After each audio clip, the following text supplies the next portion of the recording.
Welcome. This is Keith Rowe with Vital Healing. I've been noticing the arrival of winter over the last few weeks, and it hasn't come all at once. It's been little pieces here and there.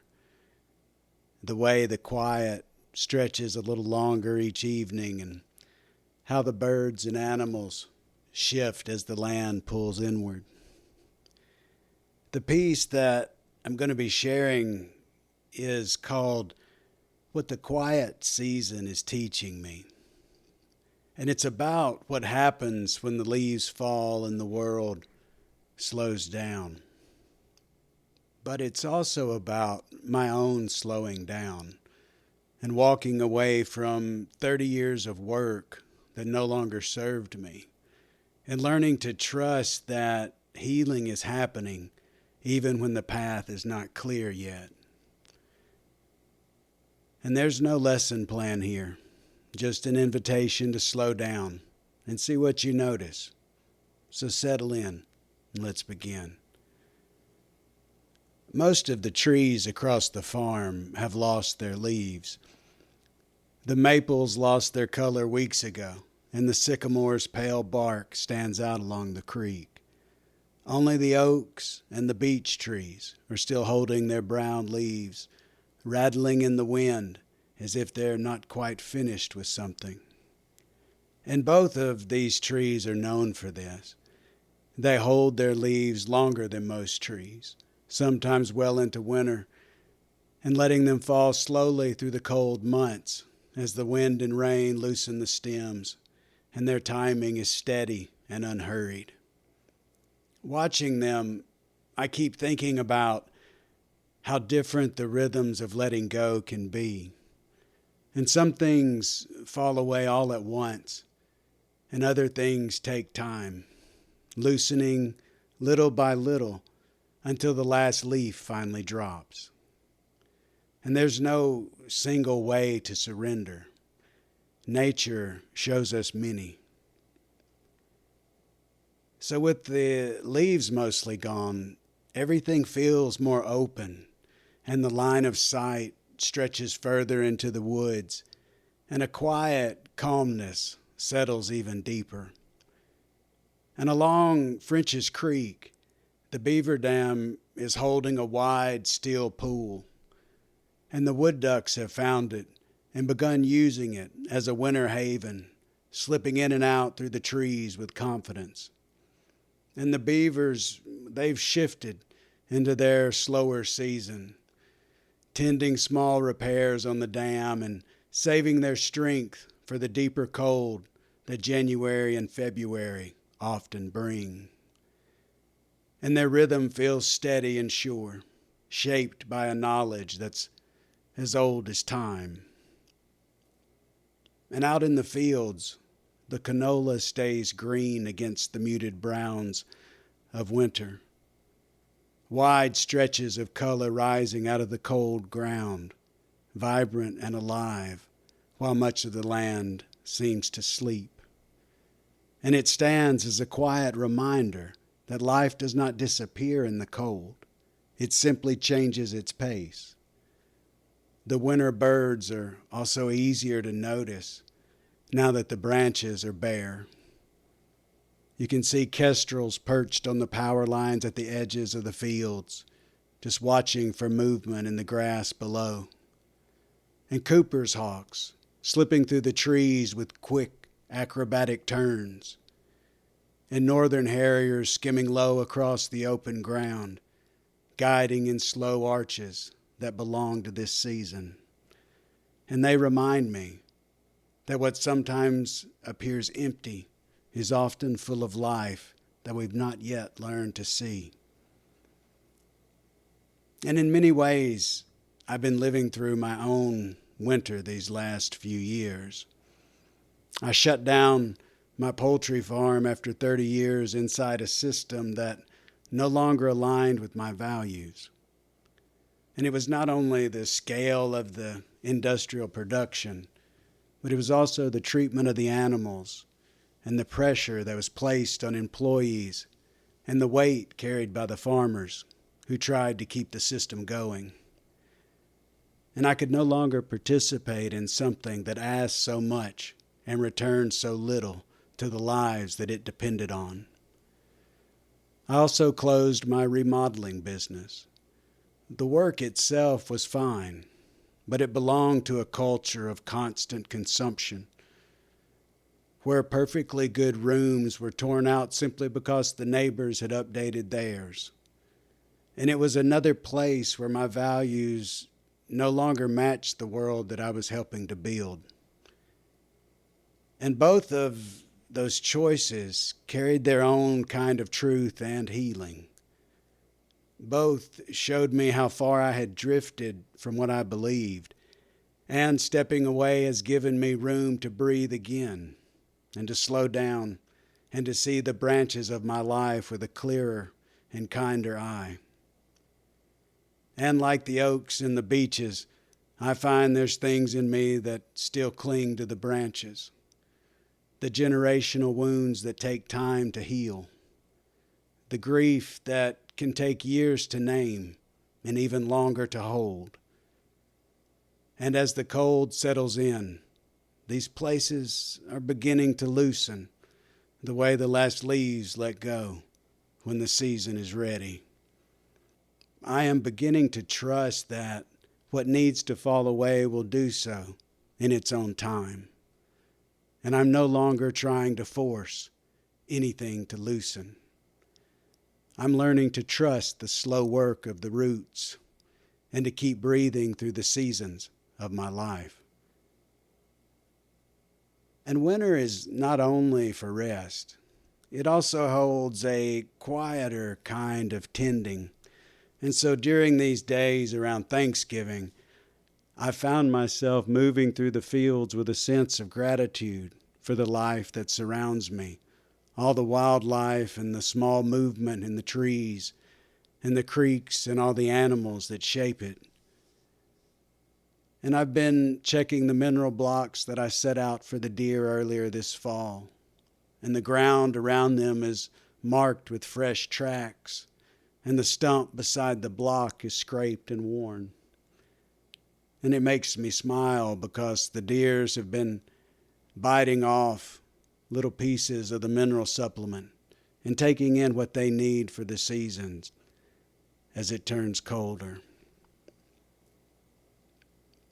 We also keep several birdhouses and bluebird boxes scattered across the farm, and this time of year I try to check each one and tighten any hardware and replace any wood that may have begun to rot,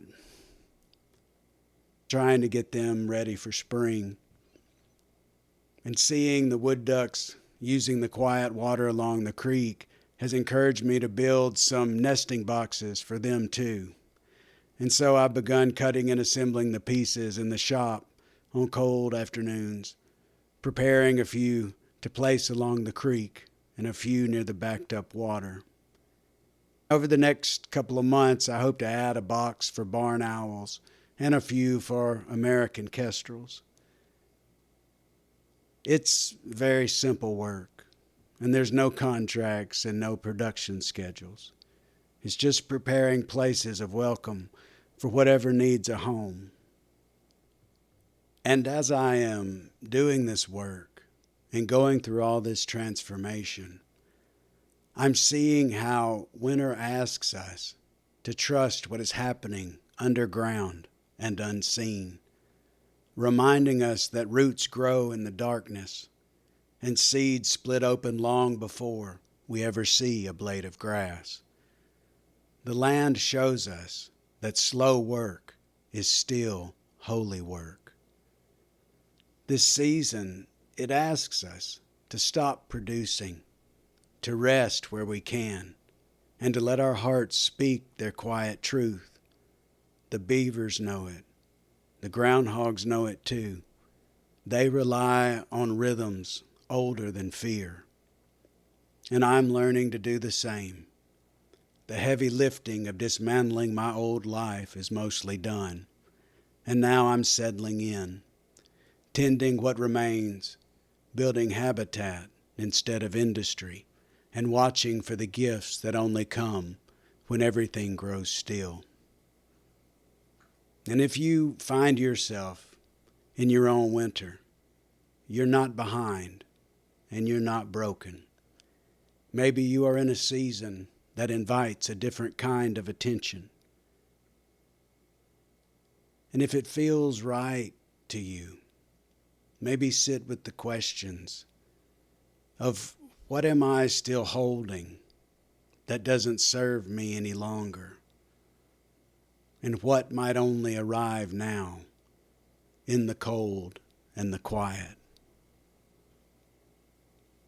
And if you would like to follow the wider journey of breathwork, healing, and land stewardship, you're welcome to sign up for our monthly breathwork session at the link at the bottom of the Substack or in the show notes of the podcast. So before I go, I want to share a little more about the bluebirds and the wood ducks, since they've been such a big part of what's been happening on the farm this last week. I really love eastern bluebirds. They're pretty to look at and they're fun to watch as they live their lives. And eastern bluebirds nest in holes in trees, especially old trees with soft wood. And as the landscape changes and those old trees disappear, the bluebird boxes become an important way to give them a safe place to raise their young. In our part of North Alabama, bluebirds share their habitat with tree swallows, and both species like open fields in the same kind of nesting box. So tree swallows are a little more territorial, and when there's only one box available, they'll usually take it first. One of the best ways to help both of the species be able to coexist is to pair nesting boxes together. So we put two boxes about 15 or 20 feet apart, and the swallows will often take one and they'll protect it. And that protection will create a little zone around the second box, and the bluebird ends up having a much better chance of nesting there because there's not another tree swallow pair that's going to come into that territory. There's something beautiful about watching two species share the same stretch of land, and even with each having their own personality and patterns, how they can still get along. And the wood ducks, they're entirely a different story. They love quiet water, especially like still pockets that are created by beaver dams being backed up into old trees that have maybe fallen. And they nest in natural cavities in trees near the water, often high above the ground. And as more and more housing developments and things come in, there's less and less tree cavities. And so just like the bluebird, they need more places to be able to nest. And so these boxes play a huge role in helping them thrive. The boxes that we're putting up this winter are simple, but they do an important job because wood ducks, they're pretty fantastic. They lay the eggs, the ducks hatch, and they leave the box within 1 to 2 days. And so the ducklings, they're born with a strong little claw on the edge of each foot. And it helps them grip the wood as they climb up the front of the box and jump out the hole. We've also put a little wire mesh running down the inside of the box to make it easier for them to climb up and get out the exit hole. When they climb up the mesh and they reach the opening, they just jump out, dropping to the ground and running toward the sound of their mother calling from the creek. It's really something to watch how ready they are to live the moment they touch the ground and move toward the water. And so we'll be placing these boxes along Piney Creek and around the still water that the beaver dam has backed up. The ducks are already spending time there, and so it feels like a good place to offer them a few more safe spaces to raise their young. And this kind of work of putting up these boxes and tending the ones that were already here is part of what winter has been teaching me. How the small acts of care add up over time, and they shape us all in quiet ways. And they help create a place where life can return. And the question that I asked in the piece of what might we still be holding that doesn't serve us any longer? Maybe sit with that and reflect on it. And don't worry about forcing an answer. Just notice what comes up and trust your inner guidance. Thank you for being with me on this vital healing journey as we find our way back to ourselves and back to each other. Until next time.